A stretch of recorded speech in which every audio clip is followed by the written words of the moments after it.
வணக்கம். தாய் கொடுத்த தாய்ப்பாலுக்கு வணக்கம். என் தாய்க்கு தமிழ் கொடுத்த தமிழ் பாலுக்கு வணக்கம்.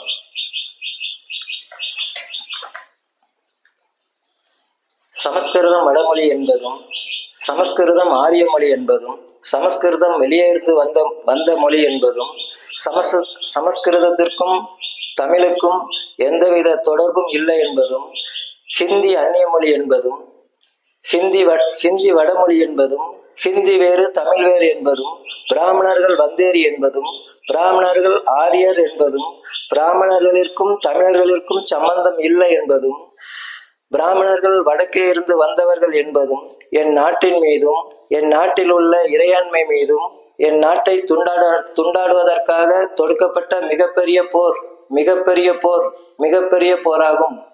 இது என்னால் தீர்மை, ஆனால் அது நான் குடிச்ச தாய்ப்பாலுக்கும் ஈடாகாது. தமிழ்நாட்டில் ஹிந்தி எதுக்குறீங்க அப்படித்தானே? தமிழ்நாட்டில் ஹிந்தியை வரவே விட மாட்டோம். ஹிந்திக்கு எங்களுக்கு சம்மந்தமே இல்லை அப்படித்தானே? இப்போ ஒரு 10 கேள்வி, அந்த 10 கேள்விக்கு நீங்க பதில் சொல்லிட்டீங்கன்னா தமிழ்நாட்டில் பத்தி இனிமே யாருமே ஹிந்தியை பத்தி பேசக்கூடாது. ஆனா அந்த 10 கேள்விக்கு உங்களால பதில் சொல்ல முடியுதான்னு பார்ப்போம். சரியா? ஒரு 10 கேள்வி மட்டும் கேட்கிறேன். தமிழகத்தில் மும்மொழி கல்விற்கு எதிர்ப்பு வலுக்கிறது. மாணவர்கள் போராட்டம். மாணவர்கள் போராடுறீங்க, சரிதான், போராட வேண்டியது உங்களோட உரிமை. ஆனா கேள்வி கேட்டா பதில் சொல்லணும். அந்த கேள்வி என்னன்னா, மாணவி என்றால் என்ன? அந்த கேள்விக்கு பதில் சொல்ல வேண்டியது உங்களோட கடமை. நீங்க தாராளமா போராடிக்கலாம். அதுக்கு பதில் சொல்லிட்டு நீங்க தாராளமா போராடிக்கலாம். மாணவி என்றால் என்ன? 2வது, பெண்கள் கோலமிட்டு கண்டனம். பெண்கள் கோலமிட்டு கண்டனம் பண்றாங்க. அதாவது மும்மொழி கொள்கை வேண்டாம் அப்படின்னு பெண்கள் கோலமிட்டு கண்டனம் பண்றாங்களாம். இப்போ அந்த பெண்களுக்கு ஒரு கேள்வி, அம்மா என்றால் என்ன?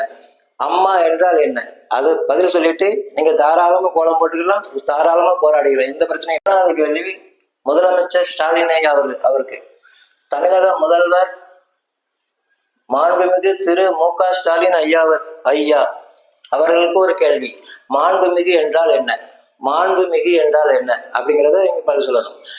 இதைத்தான் ஆடிட்டர் குருமூர்த்தி ஐயா இருக்காருல, அவரு ஒரு தடவை சொன்னார், தமிழ்நாட்டுல மாண்புமிகு எதுக்குதான் வாழ்ந்தது தெரியல, அது ரொம்ப நல்லா வாழ்ந்துட்டு இருக்கா, நான் என்னன்னு தெரியல அப்படின்னு சொல்லியிருப்பாரு.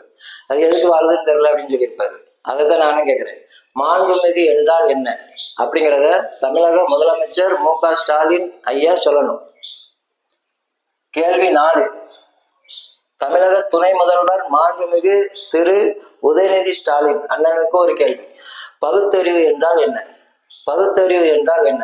இத துணை முதலமைச்சர் மு.க. ஸ்டாலின் அண்ணன் சொல்லணும். கேள்வி 5, தந்தை பெரியார் ஐயாவிற்கு ஒரு கேள்வி, கடவுள் என்றால் என்ன? கடவுள் என்றால் என்ன அப்படிங்கிறத சொல்லணும். கடவுள் இல்லைன்னு சொல்லுங்க, அது உங்களோட உரிமை. ஆனா கடவுள் என்றால் என்ன அப்படிங்கிற கேள்விக்கு பதில் சொல்ல வேண்டியது உங்களோட கடமை. கேள்வி 6, நான் ஏன் ஹிந்தி கற்றுக்கொள்ள வேண்டும்? சீமான் அண்ணன் கேள்வி. சீமான் அண்ணனுக்கு ஒரு கேள்வி, சீமான, நான் ஏன் ஹிந்தி கற்றுக்கொள்ளணும் அப்படிங்கிற கேட்குறீங்களா? எதுக்கு கற்றுக்கொள்ளணும் அப்படின்னா, நாம் தமிழர் கட்சி என்றால் என்ன அப்படிங்கிற கேள்விக்கு பதில் சொல்லணும். அதுக்காகத்தான் ஹிந்தி கற்றுக்கணும் அப்படிங்கிறது. நாம் தமிழர் கட்சி என்றால் என்ன அப்படிங்கிறதுக்கு நீங்க பதில் சொல்லணும். கேள்வி 7, தமிழக வெற்றி கழகம் அண்ணன் விஜய் அண்ணனுக்கு ஒரு கேள்வி, தமிழக முதலமைச்சரை பார்த்து நீங்க இருமாப்புடன் 200 வெல்வோம் அப்படின்னு சொன்னீங்களா, அதனால உங்களுக்கு ஒரு கேள்வி, இருமாப்பு என்றால் என்ன? இருமாப்பு என்றால் என்ன? அந்த கேள்விக்கு நீங்க பதில் சொல்லணும். இருமாப்பு என்றால் என்ன? கேள்வி 8, மாநில சுயாட்சி நாயகர், அதாவது துணைவேந்தர்களை நியமிக்கும் அதிகாரத்தை பெற்றதற்காக சென்னையில் முதலமைச்சர் மு.க. ஸ்டாலினுக்கு பாராட்டு விழா, மாநில சுயாட்சி நாயகர் என்று கல்வியாளர்கள் புகழாரம்.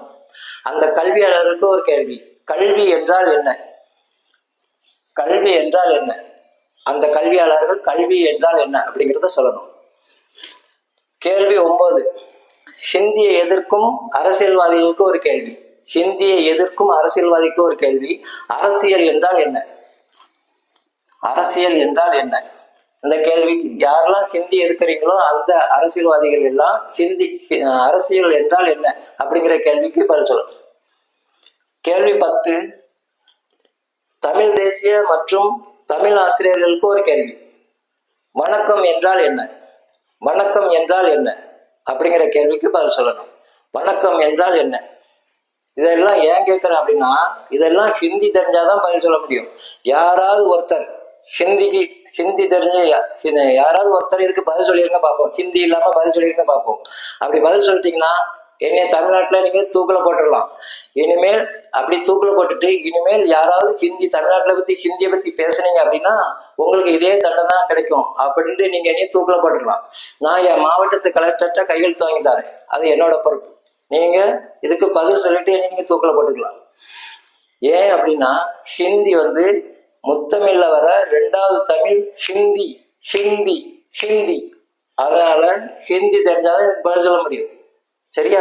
என் நாட்டின் பெருமை மிகு பாரத பிரதமர் மாண்புமிகு திரு நரேந்திர தாமோதரதாஸ் மோடி ஐயா அவர்களுக்கும், நாட்டின் உள்துறை அமைச்சர் மாண்புமிகு திரு அமித்ஷா ஐயா அவர்களுக்கும், மத்திய இணையமைச்சர் மாண்புமிகு திரு எல் முருகன் ஐயா அவர்களுக்கும், மத்திய நிதி அமைச்சர் திருமதி நிர்மலா சீதாராமன் அம்மையார் அவர்களுக்கும், முன்னாள் ஆளுநர் 2 மாநிலத்தை ஆண்ட முன்னாள் ஆளுநர் திருமதி தமிழிசை சவுந்தரராஜன் அக்கா அவர்களுக்கும், முன்னாள் மாநில தலைவர் திரு கே அண்ணாமலையண்ணன் அவர்களுக்கும், இந்நாள் மாநில தலைவர் திரு நயனார் நாகேந்திரன் அவர்களுக்கும் ஒரு வேண்டுகோள். இதுக்கு முன்னாடி சொன்ன 10 கேள்வி கேட்டலாம். அந்த 10ல கேள்வி கேளுங்க. ஏதாவது சொல்லிட்டாங்கன்னா விட்டுருங்க.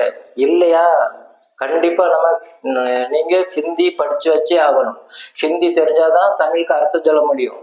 ஏன்னா ஹிந்தி முத்தமிழ்ல வர 2வது தமிழ் ஹிந்தி. அப்படி என்பதை உங்கள்கிட்ட தாழ்மையுடன் கேட்டுக்கொள்கிறேன்.